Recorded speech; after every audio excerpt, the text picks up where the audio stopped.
Bonjour à tous les amis. Alors déjà, je tenais à m'excuser pour la luminosité. Je suis dehors là, je rentre chez moi, je sors à peine mon entraînement de foot.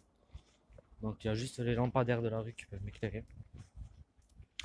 Aujourd'hui, on se retrouve dans cette nouvelle vidéo pour vous parler de quelque chose que tout le monde connaît ou quasiment tout le monde.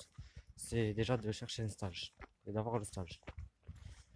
Donc bon, il y a des stages, et bien, c'est beaucoup plus facile à les trouver, d'autres plus compliqués. Et bon, il y en a qui se prennent même pas la tête, et bien, ils demandent juste à papa et maman, est-ce qu'il y a moyen que je fasse un stage dans votre entreprise et puis voilà, c'est réglé. Mais moi, j'ai plutôt vous parler de ceux qui galèrent pour faire les stages, qui doivent aller les chercher tout seuls. Et voilà. Donc déjà, il y a différents types d'entreprises, dans différents secteurs de métier. Ça, je vais pas vous apprendre c'est lesquels, je pense que vous savez déjà. Puis déjà, ben, quand on va se présenter à un stage, il faut présenter CV, lettre de motivation et la feuille pour se faire accepter en stage. Déjà, avoir les trois sur soi, c'est chaud. Surtout quand on est désordonné comme moi ou un truc comme ça. Ah, c'est vraiment chaud pour les avoir tous bien ensemble, ordonnés et tout ça. C'est compliqué. Après, une fois que déjà, il y a la galère pour faire la lettre de motivation. Alors ça, faut trouver les disquettes, hein. Je suis rigoureux, je suis ponctuel, je suis assidu. Alors qu'en vérité, nous-mêmes, on écrit cette lettre-là, mais on sait que c'est totalement faux en fait.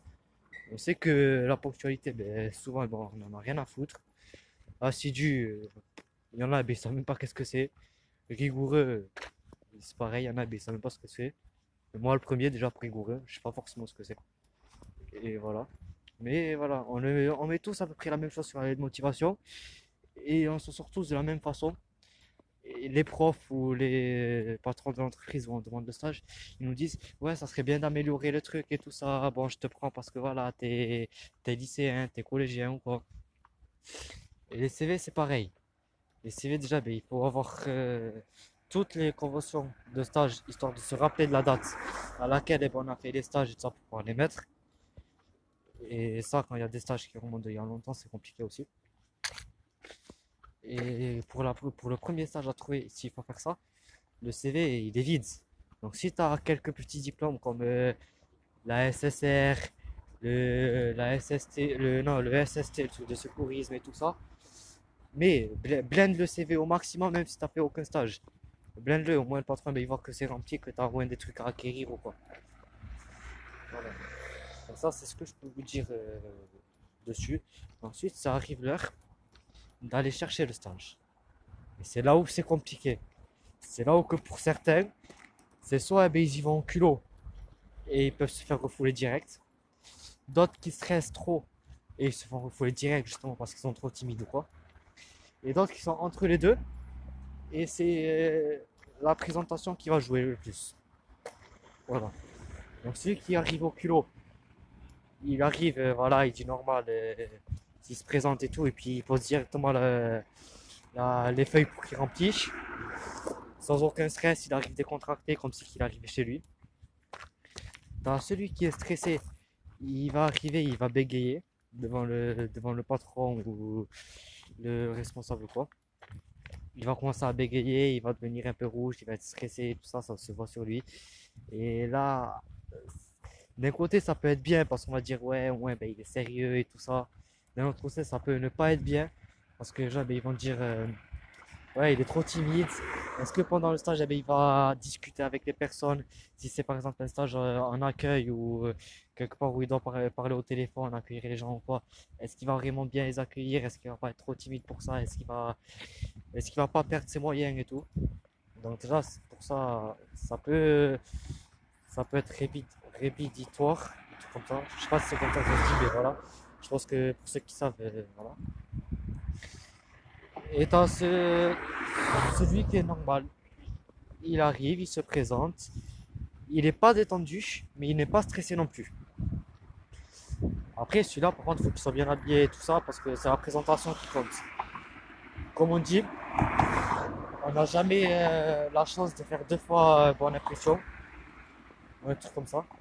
En gros, c'est-à-dire, ben, dès que la première fois que la personne elle vous voit, il faut de suite qu'elle ait une bonne image de vous.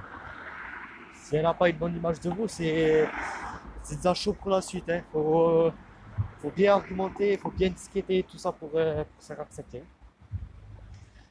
Et souvent, on se fait refouler dès les. Ouais, ben, pour ma part, je me suis fait refouler de quasiment toutes les entreprises. Il y en a, eh ben, ils ont plus de chance. Ils sont refoulés juste d'à peu près une de 5, 6, 7, 8 entreprises par là. Et il y en a d'autres, ils sont acceptés dès la première entreprise. Alors ceux-là, j'aimerais bien avoir leur secret, parce que perso, je galère. Donc voilà. Puis, vas-y, écrase-moi aussi, non? Je suis là, j'arrive pour traverser, le mec, eh ben, s'appelle qui me prend les pieds. Normal. Donc, on s'en fout de ça, que si je me fais écraser ou quoi. On s'en fout de tout ça. Et alors j'en étais où? Je sais plus. Et ça, c'est un de mes gros problèmes. C'est que je suis euh, très distrait. Je peux être concentré sur quelque chose et de suite me déconcentrer et partir faire autre chose en fait. Et oublier du coup ce que je faisais. Et ouais, du coup là, ben ouais, je parlais des stages et tout. Ouais, et ceux qui arrivent entre les stages du premier coup, ben j'aimerais bien avoir leur secret pour pouvoir le reproduire. Mais bon, ça, c'est rare que ça arrive quoi. Et là déjà, ben, quand tu t'es refoulé de plusieurs entreprises, on va dire que tu perds espoir. Tu te dis, ouais, partout je me fais refuser, j'ai pas de chance, il n'y a aucune entreprise qui veut de moi et tout ça. Donc tu essaies de te plaindre à ton professeur. Bon, il y en a, ça marche. Du coup, c'est le prof qui trouve le stage à ta place. Et là, frérot, tu as tout gagné, tu as vu. Et il y en a, la prof, eh ben, va te dire, persévère, débrouille-toi. Ben, voilà, et tout ça, tu vois. Et là, ben, c'est soit tu arrives à trouver un stage à la dernière minute, ou soit ben, tu te retrouves sans stage du tout. Et puis, tu es, comme on dit, dans la merde. Voilà. Et ensuite, quand vous avez trouvé le stage et tout, vous avez fait les papiers, le premier jour de stage, voire même dès les premières heures là, que vous rentrez dans l'entreprise, vous arrivez, vous dites ouais, je suis nouveau stagiaire et tout ça. Déjà dire ouais, je suis nouveau stagiaire, je sais pas, perso pour moi j'ai du mal, tu vois. Et bon, j'arrive pas à forcément bien dire ouais, je suis stagiaire. Je sais pas, j'arrive pas, j'ai un blocage sur ça. Et quand on arrive comme ça et ça, ben on trouve pas forcément notre place de suite, on a du mal à se mettre à l'aise, on, on essaie de faire de suite bonne impression. À peine eh ben, on finit vite, on fait vite pour finir le travail. De suite, eh ben, on en redemande un autre et tout. On essaie de se tenir droit, d'être poli et tout ça. Donc tout ce qui est l'inverse à la fin du stage.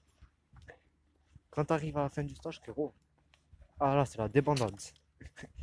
Tu arrives avec trois quarts d'heure, une heure de retard, normal. Le patron ou ta tutrice de stage ou quoi, ben, il va te dire ouais pourquoi t'es en retard, tu vas sortir une disquette, tu dis ouais j'ai eu un petit problème, donc voilà ou quoi, n'importe.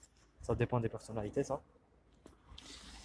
Euh, Ensuite, il y a le fait que tu as fini un travail.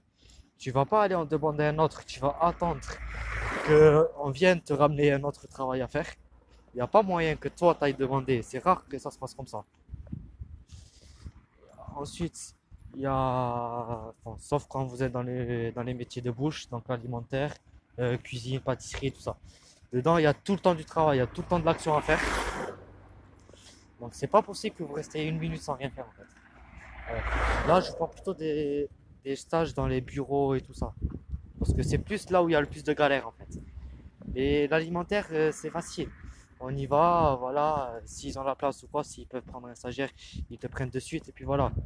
Et c'est dans les métiers dans les bureaux, quoi. Ils ont du mal à faire confiance, hein. Voilà. Du coup, il y a ça. Et puis, il y a quoi aussi? Voilà. Après, il y a la dernière semaine de stage. Ah là, on est tout content par contre. Ah, on est excité d'arriver au tout dernier jour hein, du stage. On sait que voilà, c'est la dernière semaine et tout. On commence un peu un peu plus s'amuser. Ben, normal, c'est la fin du stage. Là, ça devient la débandade totale. Comme j'avais dit, les retards, le travail qu'on va pas demander. Voilà, ça j'avais déjà dit. Il y a plein de trucs comme ça. Et puis, ben, quand tu sors tu finis ton stage, ce que j'ai jamais compris, c'est pourquoi c'est nous, on fait le stage, on les aide à travailler, on travaille même et tout ça. On fait de notre mieux, voilà, on est professionnel dans le travail. Et pourquoi c'est nous, on doit par exemple leur offrir quelque chose, leur faire un petit gâteau, leur ramener des croissants, des chocolatines, des trucs comme ça. Voilà, pourquoi c'est nous, on donne les trucs tout à eux alors que c'est nous-mêmes, on a travaillé. Et c'est très très rare que c'est eux qui nous payent en fait. Voilà. Donc pourquoi? Moi, je suis pour que Macron il fasse une loi avec on dit, ministère de l'Éducation, ou un truc comme ça. Eh ben, il fasse une loi que pour les stagiaires, eh ben, ils sont payés. Ils sont payés, par exemple, je sais pas moi, on va dire pour un mois de stage, on va être payé 150. Non, tu vois, c'est bien. Au moins, déjà, ben, ça nous donne envie d'aller en stage. Le matin, ben, on n'a pas à galérer pour se lever. On va pas se dire, ouais, je me lève pour rien, j'ai la flemme, il fait froid, il fait chaud, je suis fatigué, j'ai mal à la tête, j'ai mal aux jambes, j'ai mal au dos, j'ai mal au ventre. On n'a pas à se plaindre, tu vois. On sait qu'à la fin du stage, on va avoir le petit billet dans la main. Et ça va nous faire plaisir. Même si c'est juste un tout petit peu, tu vois. Juste là, comme j'avais dit, 150. C'est rien du tout sur un mois de travail entier. Mais voilà, pour nous, jeunes comme ça, étudiants et tout ça, pour un stage, on est quand même très content d'avoir ça. Donc voilà. Et ça, ben, il faut que ça. Donc voilà. Et puis je pense que j'ai rien à rajouter dessus. Voilà. Si vous avez connu d'autres galères par rapport à vos stages et tout, je vous invite à me dire tout ça en commentaire. Vous pouvez laisser un like, ça peut toujours m'aider, ça me donne la force et tout. Partagez la vidéo au maximum pour que tout le monde puisse voir ça. Et bon, là je vais être très très très très très très très ambitieux, mais espérons que ça tombe sur un des comptes du ministère de l'Éducation ou quoi, qui voit ça et qui disent ah ouais, c'est pas bête, je suis d'accord, on va instaurer cette loi-là. Et là, les frérots, ah, là je suis plus fier. Déjà sur la précédente vidéo, là je sais pas combien de vues je dois être à peu près à une cinquantaine par là. Je l'ai sorti, je disais à quelques personnes, bon, si j'arrive à faire une dizaine de vues, je suis déjà très très très content. Tu vois, j'ai fait une cinquantaine. Alors là, les frères, je suis super super super tarpin content. Ça veut rien dire ce que j'ai dit, mais voilà. Donc, partagez, abonnez-vous, likez, et je vous dis à la prochaine vidéo, la famille.